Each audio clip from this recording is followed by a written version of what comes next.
up, John? You staring at dirt for fun? Kinda. I just planted some flowers and I've heard that vegetation grows faster when it listens to music.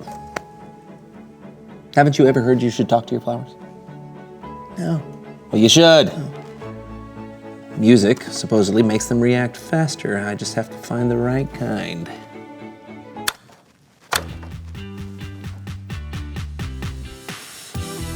No, nothing there.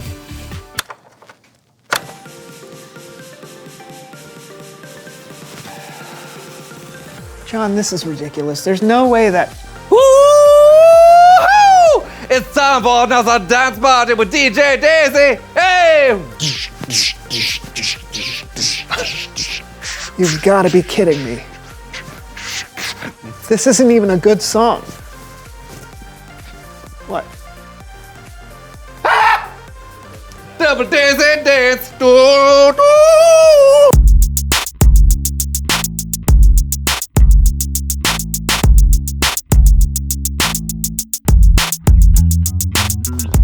Hello, everyone. I'm John. And I'm your host, Brandon. And this is the This is the Green Garden Call-In Hour, where we're taking your calls and giving you advice on how to make your garden beautiful and verdant.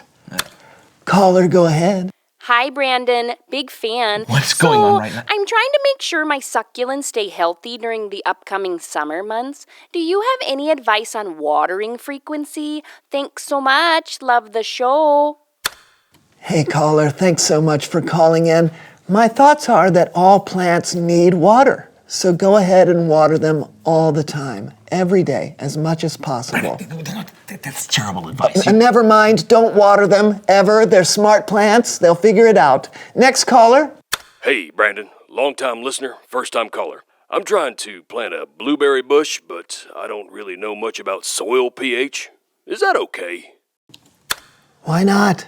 As we all know, pH stands for plant hands, which blueberry bushes don't have, so you should be fine. Brandon! We've got to go to commercial break, but we'll be back soon with more insights and tips. You know nothing about gardening. I know! I ended up hosting this radio show somehow, and I still have no idea what I'm doing. How long have you been hosting this show? I don't know, 7 years? 7. Look, How did you there's get no this show? time for this, John! I need help! Could we possibly bring on someone who knows stuff? Okay, sure. Please welcome someone who knows stuff.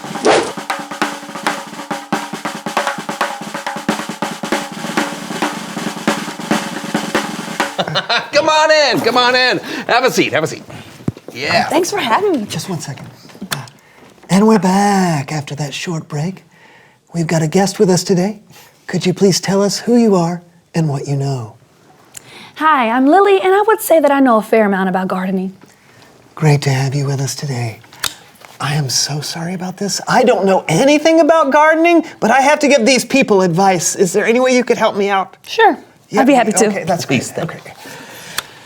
So we've got a caller on the line. You're on the air, caller. Hey, I've heard a lot about composting, but it sounds like a lot of work. Should I try it? Don't. Putting posts in your garden will make it look bad. Composting is when stuff like leaves and food scraps decompose and turn into nutrient-rich soil. Right, so you don't want things decomposing in your garden. That's gross. Actually, you should absolutely give composting a shot. Not only is it good for your garden, but it's a great way to find uses for food scraps that would otherwise just end up in a landfill. So what I'm saying is composting is... a good thing. Exactly. Yes. We have to take a quick break.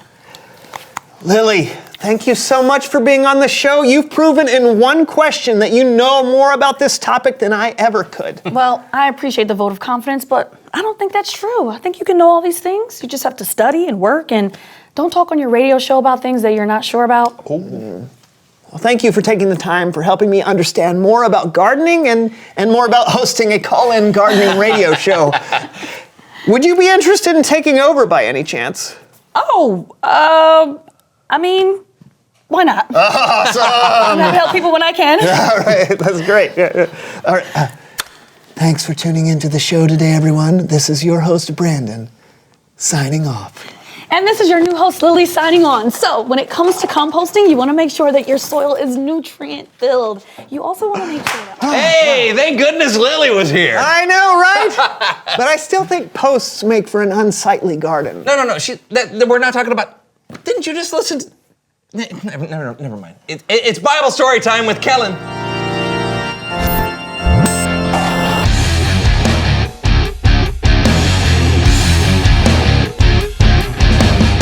Hey guys! Kellen, my man, what's going on today? Today we're going to be talking about a story from the book of Luke, where two men happen to be... I know this song.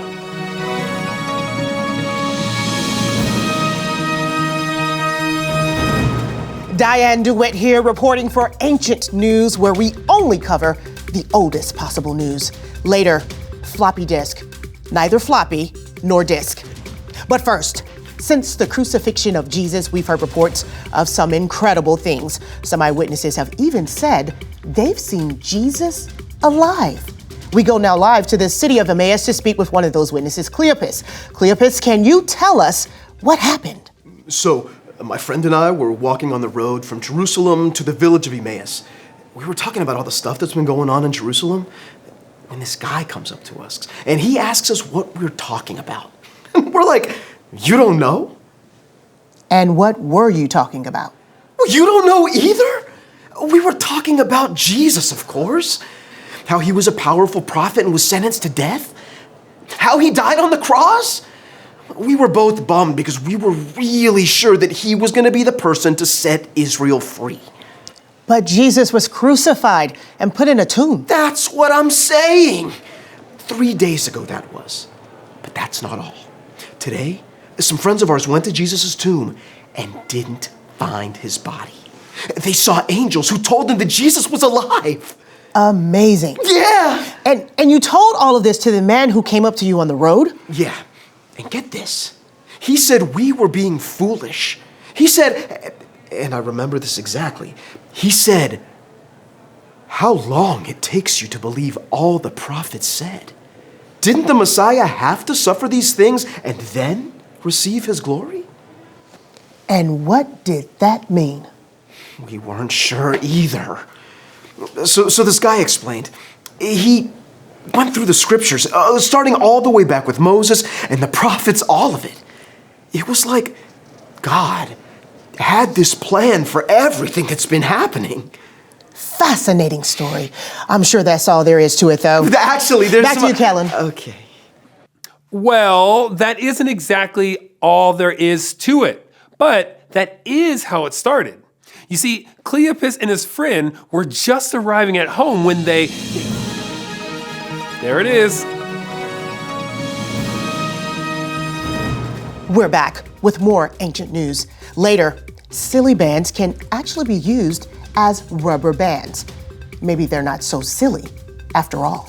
But first, breaking news on the story we just left. We have here the friend who was walking with Cleopas on the road to Emmaus. That's right. My name is... No time for that. This is breaking news. Last we heard, you were on your way to Emmaus when a stranger walking with you explained everything that had been going on. Right. And when we got to the place we were staying, he wanted to keep walking, but we wanted to hear more. So we begged him to have dinner with us. And did he? He did. We sat down right here in this room, and that's when things got really crazy. The guy blessed the bread, and the second he broke it, we could see who he really was. And he was? Jesus. Shocking. Yeah, he was alive just like our friends had been saying. And then, just like that, he disappeared. So Jesus himself had been walking with you that whole day? The entire time. But after he vanished from dinner, Cleopas and I booked it back to Jerusalem because we had to tell the disciples what we saw. I'm being told we have one of Jesus' disciples, Simon. Simon, is all this true? Is Jesus alive? Yes. Absolutely fascinating. Jesus of Nazareth, once dead, now alive again. And still taking the time to help people understand why he's here. Incredible. Thank you so much for sharing your story with Ancient News, Cleopas' friend. Actually, my name is... Time for a break. Up next, where exactly is Waldo? I'm Diane DeWitt for Ancient News. Back to you, Kellen. Wow, that is some really good news right there. It's incredible enough that Jesus came back from the dead, but he wasn't done. He took the time to show himself to some of his followers and explain what God was up to people who might have been confused. He helped people understand. That's another way Jesus was humble. Yep, and it's a way for us to show humility too. When we understand something and someone else doesn't, we can be patient with them and help them learn. Like you do for us, Kellen. Yeah, right. And like Lily did for you in your radio show. Oh, yeah. Hey, thanks for the story, Kellen. No problem. I'll see you next time. You know, I feel like I understand a little bit more about humility now. And I understand more about gardening, but I've given 7 years of bad advice. Just think of all the dead plants. Yeah. Reveal the question. Whoa, hey, great. Today's question is, when has someone helped you understand something? Yeah, every day of my life. Yeah. I mean, there's so much stuff going on all the time. Oh, like kids can explain to me how to install apps on my phone. Mm-hmm. Oh, I just learned from a podcast yesterday why you should never eat undercooked chicken. Oh, no, that's good for you. It's chicken sushi, they call it. But no, you know sushi. nothing about cooking either, do you? No, I don't. Okay, that's all we got this week. We'll help you understand. We'll help you understand some stuff again next week, we hope. Yeah, until then, I'm John. And I'm Brandon. And this was the So&So Show. See you soon. See you Do soon. not eat undercooked chicken Are or you raw chicken. Don't eat any of it. Are you sure? I am 100% positive. All right. Yeah.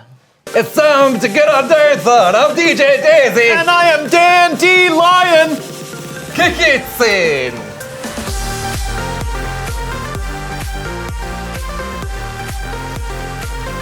Yeah, I feel the beats.